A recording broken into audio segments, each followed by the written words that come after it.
Here's how Donald Trump is taking over the federal government right now, and why no one really seems to care. This all started Friday when the White House fired a ton of inspectors generals from different government departments. These inspectors are meant to monitor and investigate federal agencies to make sure the government isn't doing anything illegal. And Trump is trying to fire as many of them as he can. Not only that, but the law also says you need to give at least 30 days notice before firing these people, which Trump didn't do. He just terminated them instantly. But then he went even further. A couple days later, Trump started requiring civil servants to tell them who they voted for. When interviewing applicants, they would ask questions like, how did you support Trump in the 2024 election? What was your moment of MAGA revelation? And craziest of all, do you think the 2020 election was stolen? Like, what?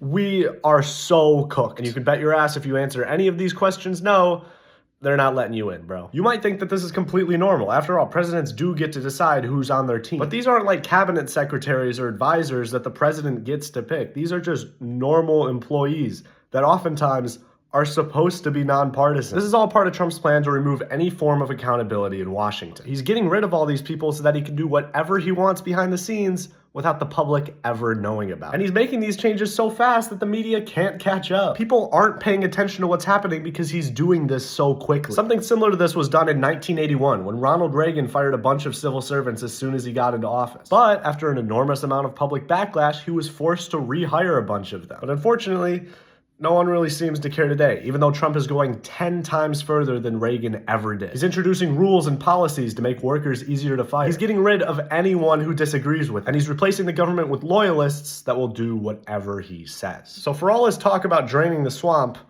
Donald Trump seems to be creating one.